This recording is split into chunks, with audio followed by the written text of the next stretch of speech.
नमस्कार, बहुत स्वागत है आपका।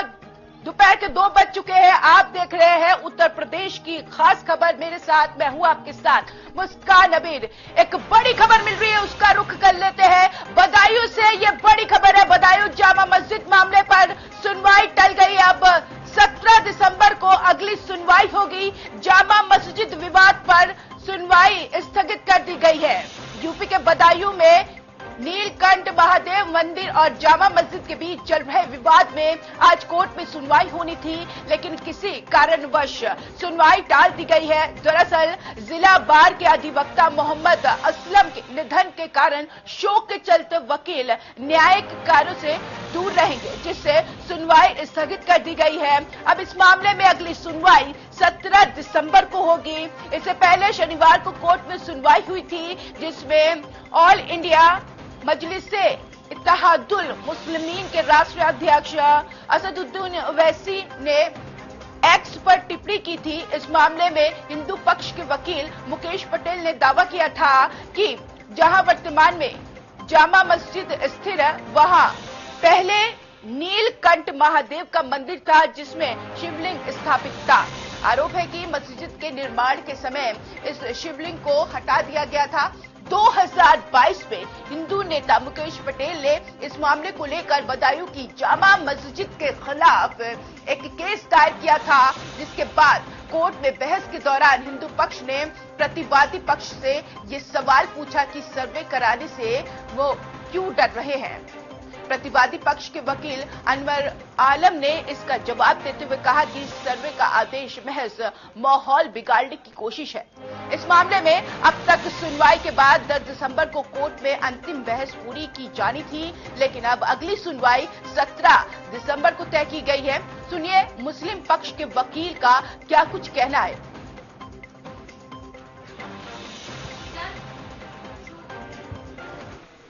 की जो डेट पड़ी है नीलकंठ जामा मस्जिद वाले केस में, तो जो कार्रवाई आज होनी थी, जो बहस हमारी आज होनी थी, अब वो 17 दिसंबर को होगी, क्योंकि आज एक वकील साहब की डेथ की वजह से कंडोलेंस हो गई है, कोई काम नहीं हो रहा है अदालत में। तो अब 17 को वो बहस होगी। हमारा कहना यह है इस मुकदमे में कि ये मुकदमा चलने के लायक नहीं है, क्योंकि इसमें कुछ कानूनी खामियां ऐसी हैं कि इसका जो दावा है, अर्जी दावा, वो इसी स्टेज पर खारिज हो जाना चाहिए। पहली बात तो ये कि इसमें हमारे खिलाफ कोई कॉज ऑफ एक्शन, वाद कारण नहीं शो किया है प्लेंटिफ ने, वादी ने, कि किस वजह से वो हमारे खिलाफ ही दावा लाए हैं, वाद कारण नहीं है। दूसरी चीज ये है कि 1991 का एक्ट है कि जो ये कहता है कि 15 अगस्त 1947 को जिस इबादतगाह की, चाहे वो किसी भी मजहब की इबादतगाह रही हो, उसकी जो पोजीशन 15 अगस्त 1947 को थी, वही पोजीशन बरकरार रखी जाएगी। उसमें देखिए 17 दिसंबर जामा मस्जिद विवाद पर अब सुनवाई टाल दी गई है। बदायूं जामा मस्जिद मामले में सुनवाई इसलिए टाल दी गई है क्योंकि एक अधिवक्ता की डेथ हो गई, जिसके चलते तमाम वकीलों ने न्यायिक कार्य करने से मना कर दिया, और यही वजह है कि सुनवाई को अब 17 दिसंबर तक टाल दिया गया है। 17 दिसंबर को अब अगली सुनवाई होगी। आज यानी कि 10 दिसंबर को आखिर सुनवाई होनी थी, लेकिन फिलहाल कुछ कारणवश इस सुनवाई को टाल दिया गया है। सीधा आपको बदायूं लिए चलते हैं। साबिर मलिक संवाददाता जानकारी के साथ फोन लाइन पर जुड़ गए हैं। साबिर, 10 दिसंबर को इस मामले की सुनवाई होनी थी और अब 17 दिसंबर को हो गई है। कारण जो वश था वो भी समझ में आ गया, लेकिन जिस धैर्य के साथ 2 साल इंतजार किया, क्या अभी भी वो धैर्य बरकरार है उन वकीलों की और उन पक्षधारों की? आपको बता दूं कि यहाँ पे अभी वकीलों को जो बहस जारी है, आज चूंकि जो है यहाँ पे एक वकील की डेथ हो जाने की वजह से कोर्ट की सुनवाई नहीं हो सकी और अगली सुनवाई अब 17 दिसंबर को होगी। अब आपको बता दूं यहाँ की जनता में जो है इस मामले को लेके एक बेचैनी का आलम है कि आखिर ये किस करवट जो है ये मामला जाएगा। मुस्लिम पक्ष का जहां तक मैं आपको बता दूं, मुस्लिम एडवोकेट जो अनवर आलम साहब हैं, उनका कहना यह है कि ये मुकदमा जो है सुनवाई योग्य नहीं है। इस मुकदमे में कोई जो है ये मस्जिद जो है 850 साल पुरानी है, मंदिर के जो है किसी भी तरह के यहाँ पे साक्ष्य मौजूद नहीं है। वहीं हिंदू पक्ष की मैं बात करूं तो उनका ये कहना ये है कि अभी तो मुस्लिम पक्ष की सुनवाई चल रही है, जब हमारी सुनवाई होगी तो सारी जो है हमारे पास यहाँ पे डॉक्यूमेंट्स मौजूद हैं और पूरा यहाँ पे जो हम मजबूत पक्ष की तरफ से हम यहाँ पे लड़ रहे हैं और ये जो है वो यहाँ पे मंदिर होने के साथ हमारे पास मौजूद है। अब तक की सुनवाई में साबिर क्या कुछ साबित हो सका? जो हिंदू पक्ष है और जो मस्जिद के कमेटी के मेंबर्स हैं उन्होंने क्या कुछ पक्ष रखा और किस तैयारी के साथ अब आगे बढ़ने की तैयारी देख रहे हैं आप ये दोनों को? मैं आपको बता दूं कि अभी तक यहाँ पे कोर्ट की सुनवाई हुई, उसके बाद यहाँ पे वक्फ बोर्ड की सुनवाई हुई। अब जो कि मुस्लिम पक्ष की अभी सुनवाई चल रही है, मुस्लिम पक्ष की सुनवाई पूरी होने के बाद में हिंदू पक्ष की सुनवाई होगी, उसके बाद भी कुछ कहा जा सकेगा इस पक्ष में। लेकिन हालात ना बिगड़े, क्योंकि संभल हिंसा मामला हाल फिलहाल में हुआ, जुम्मा 4 दिन नहीं हुआ। अब यहाँ पर मामले की सुनवाई तो टाल दी गई है, लेकिन हालात तनावपूर्ण जरूर बने हुए। इसको लेकर प्रशासन कितना अलर्ट है ताकि लोगों के बीच कोई हिंसक झड़प ना हो? यहाँ के जितने भी मुख्य चौराहे सभी पे जो है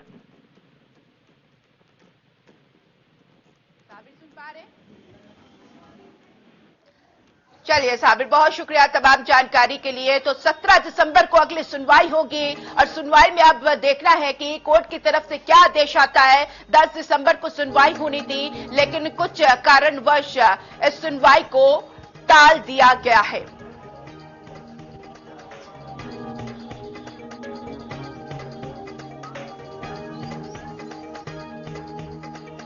तो फतेहपुर से बड़ी खबर मिल रही है। नूरी जामा मस्जिद का अवैध हिस्सा गिरा दिया गया है। 1 महीने पहले नोटिस जारी किया गया था, आज बुलडोजर चला दिया गया है। 1 माह पहले पीडब्ल्यूडी विभाग ने नोटिस दिया था, मस्जिद का अवैध हिस्सा आज पीडब्ल्यूडी ने गिरा दिया है। मौके पर पुलिस और आरएएफ की तैनाती भी देखी गई। रोड की जद में आ रहा था मस्जिद का कुछ हिस्सा। नोटिस के खिलाफ हाईकोर्ट पहुंचे थे मस्जिद कमेटी के लोग। हाईकोर्ट से स्टे न मिलने से बुलडोजर का एक्शन देखा गया। तो फतेहपुर में नूरी जामा मस्जिद का अवैध हिस्सा आज पीडब्ल्यूडी विभाग द्वारा गिरा दिया गया।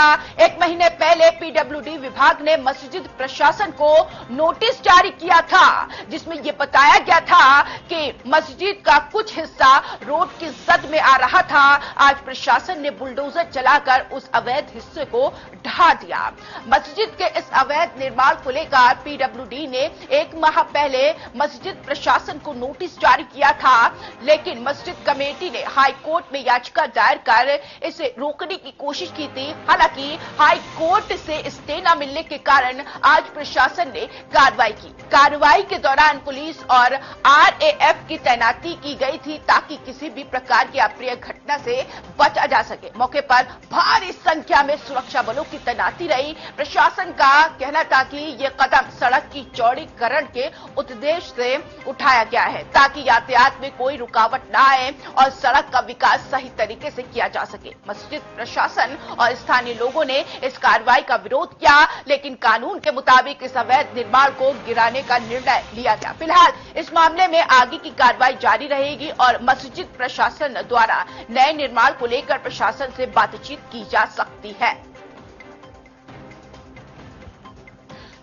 तो एक तरफ मस्जिद कमेटी का ये कहना है कि सांस्कृतिक विरासत को क्षति होगी, तो वहीं कोर्ट के आदेश पर एक्शन हुआ है, ये प्रशासन का भी कहना है। तो इस तरीके के जो मस्जिद के कमेटी हैं उनका भी कहना है कि ये काफी साल पुरानी धरोहर है और ऐसे में इसको तोड़ना गलत है। लखनऊ से बड़ी खबर मिल रही है। बांग्लादेश में हिंसा के खिलाफ लखनऊ में जन आक्रोश देखा गया। हिंदुओं पर अत्याचार के खिलाफ मार्च निकाला गया। लखनऊ विश्वविद्यालय से हजरतगंज चौराहे तक मार्च निकाला गया। हिंदुओं के खिलाफ हिंसा अत्याचार के खिलाफ प्रदर्शन। बीजेपी के बड़े नेता संघ परिवार के लोग भी शामिल होंगे। आज लखनऊ विश्वविद्यालय से मार्च निकालेंगे। वीएचपी, बजरंग दल समेत तमाम हिंदू संगठन के लोग शामिल होंगे। बांग्लादेश हिंदू रक्षा संघर्ष समिति के बैनर तले ये प्रदर्शन होगा। तो बांग्लादेश में हो रही हिंसा और हिंदुओं पर अत्याचार के खिलाफ आज लखनऊ में जन आक्रोश मार्च आयोजित किया जाएगा। ये मार्च लखनऊ विश्वविद्यालय से हजरतगंज चौराहे तक निकाला जाएगा। प्रदर्शनकारियों का उद्देश्य बांग्लादेश में हिंदुओं पर हो रहे हिंसक हमलों और अत्याचारों के खिलाफ विरोध जताना है।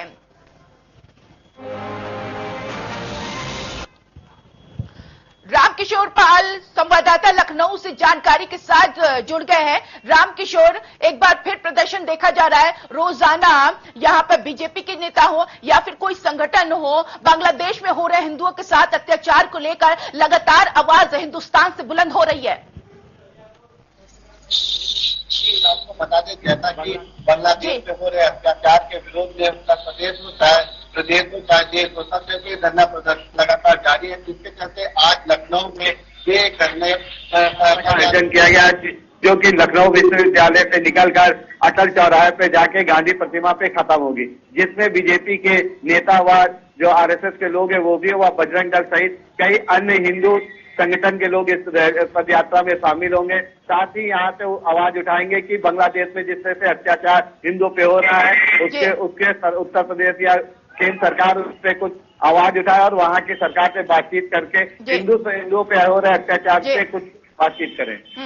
बीजेपी के कई बड़े नेता भी इस प्रदर्शन में जन आक्रोश में शामिल होंगे। कौन कौन से नेता शामिल हो सकते हैं?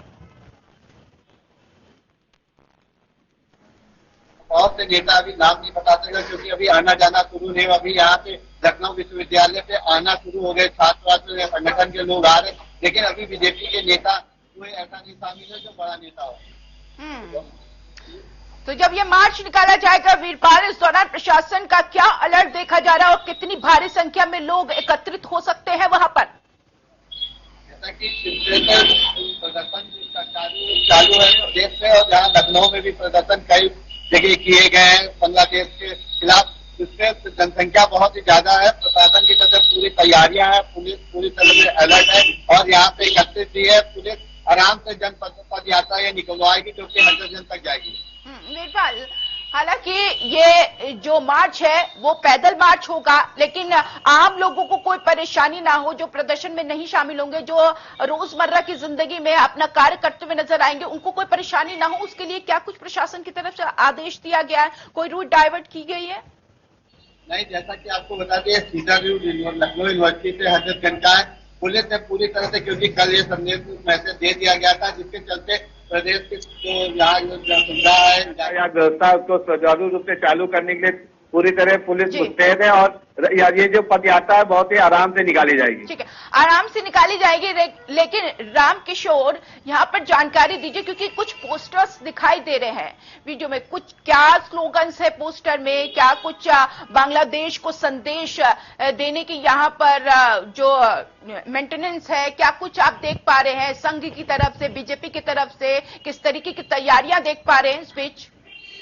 देखो के हाथों में बैनर पोस्टर है, जिसमें लिखा है बांग्लादेश जैसे बहुत से हिंदू पे अत्याचार बंद करो, और प्रदेश के जो मंत्री हैं, मुख्यमंत्री, प्रदेश के प्रधानमंत्री नरेंद्र मोदी, उनके साथ भी ऐसा कहा गया कि वो भी वहाँ के लोगों के लिए आवाज पहुंचे और उनकी जो यहाँ से हिंदुस्तान से मदद हो।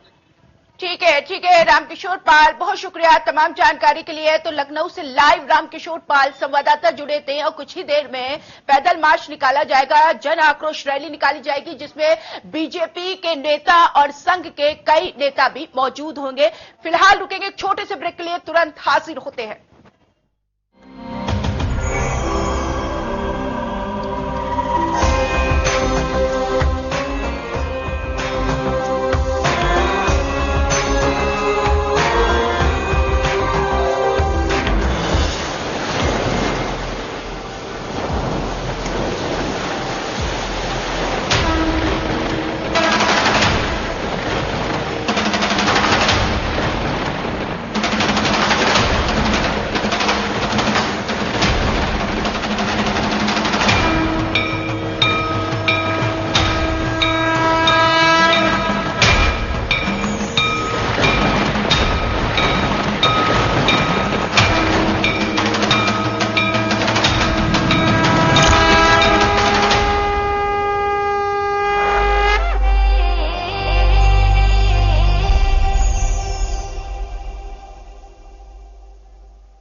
तो ब्रेक के बाद सीधा खबरों की ओर बढ़ेंगे। समाजवादी पार्टी के वरिष्ठ नेता मोहम्मद आजम खान का ड्रीम प्रोजेक्ट मौलाना मोहम्मद अली जौहर यूनिवर्सिटी पर सोमवार की दोपहर राजस्व विभाग की टीम पहुंची। इस टीम ने नायब तहसीलदार शत्रु संपत्ति के परिवेशक और कई लेखपाल और कानूनगो भी शामिल थे।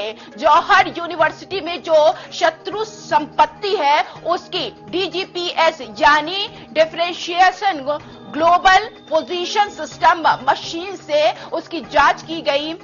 लगभग 3 से 4 घंटे राजस्व विभाग की टीम आजम खान की जौहर यूनिवर्सिटी में मौजूद रही। बता दें, इससे पहले भी कई बार तहसील से राजस्व विभाग की टीम आजम खान की जौहर यूनिवर्सिटी में शत्रु संपत्ति की निशानदेही का सीमेंट के पिलर लगा चुकी है। इस शत्रु संपत्ति को आजम खान के कब्जे से अपने कब्जे में कर चुकी है। बहरहाल कल राजस्व विभाग की टीम ने आधुनिक मशीन द्वारा शत्रु संपत्ति के जो गेट है उन गेट में कितनी जमीन है, उस गेट में कितनी जमीन है, उन सब की जांच की।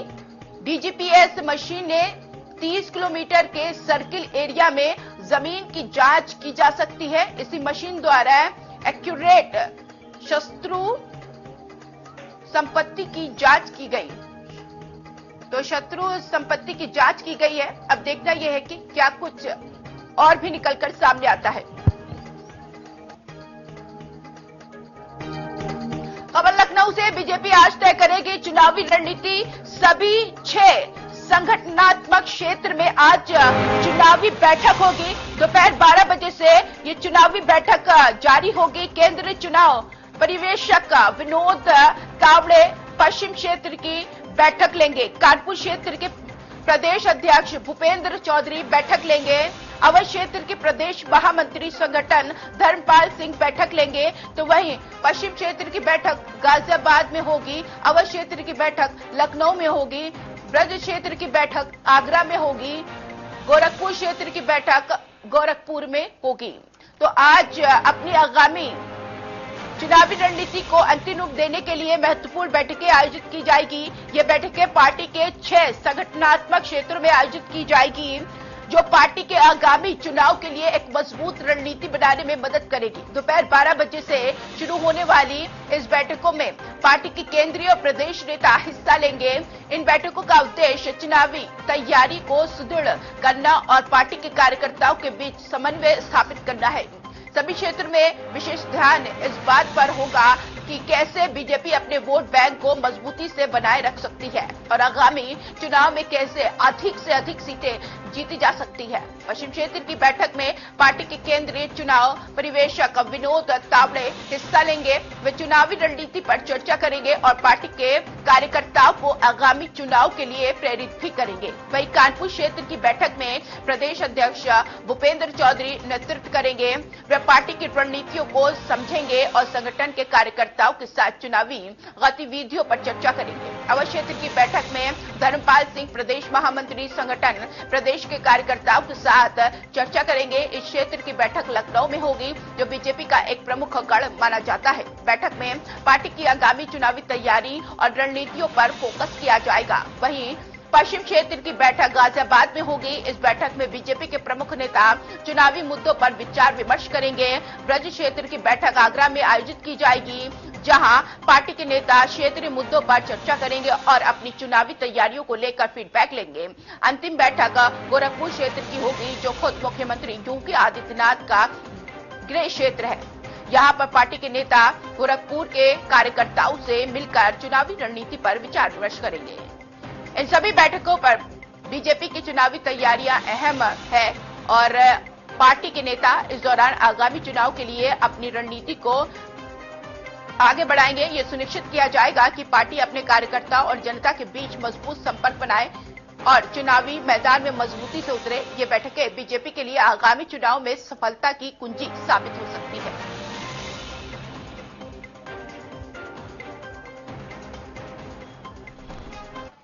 तो प्रयागराज से खबर मिल रही है, अटाला मस्जिद मामले पर आज सुनवाई होगी। इलाहाबाद हाईकोर्ट में आज मामले की सुनवाई होगी। कल हाईकोर्ट में सुनवाई टल गई थी, बेंच नहीं बैठने के कारण सुनवाई टाल दी गई थी।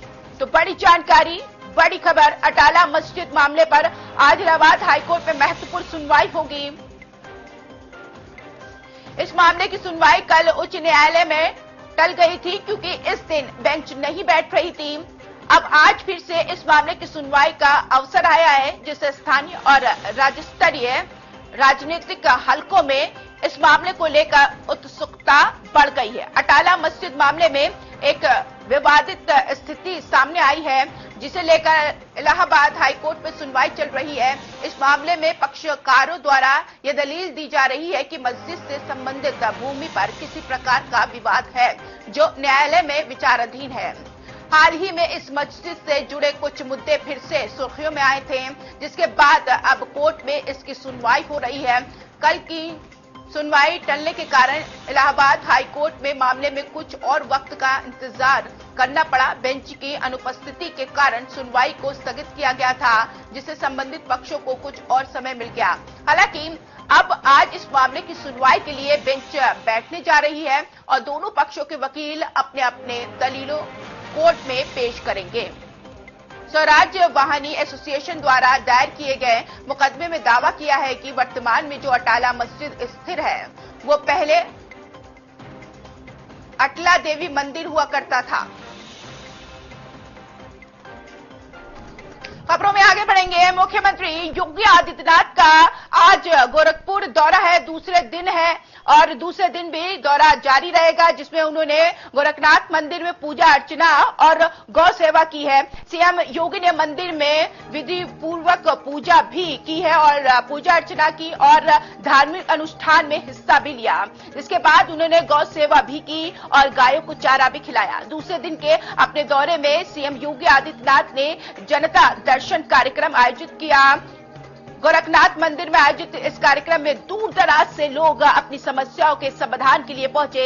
सीएम ने एक एक करके फरियादियों की समस्याओं को सुना और उन्हें आश्वासन दिया कि उनकी समस्याओं का शीघ्र समाधान किया जाएगा। कार्यक्रम में लोगों की लंबी कतारें देखने को मिली। फरियादी अपनी समस्याएं लेकर मुख्यमंत्री से मिलने पहुंचे थे। एक एक करके सीएम ने सभी की फरियाद सुनी और अधिकारियों को त्वरित निस्तारण के निर्देश दिए। मुख्यमंत्री ने यह सुनिश्चित किया कि कोई भी फरियादी निराश न लौटे और उनकी समस्याओं का समाधान जल्द से जल्द हो। इस दौरान पुलिस प्रशासन के आला अधिकारी भी मौजूद रहे। उन्होंने मुख्यमंत्री के निर्देशों को त्वरित और प्रभावी तरीके से लागू करने का आश्वासन दिया। सीएम योगी ने अधिकारियों से कहा कि जनता की समस्याओं का समाधान प्राथमिकता पर होनी चाहिए और इसके लिए सभी को मिलकर काम करना होगा। तो गोरखपुर में आयोजित इस जनता दर्शन कार्यक्रम को लेकर लोगों में काफी उत्साह देखा गया। सीएम के साथ उनकी टीम के सदस्य भी उपस्थित थे।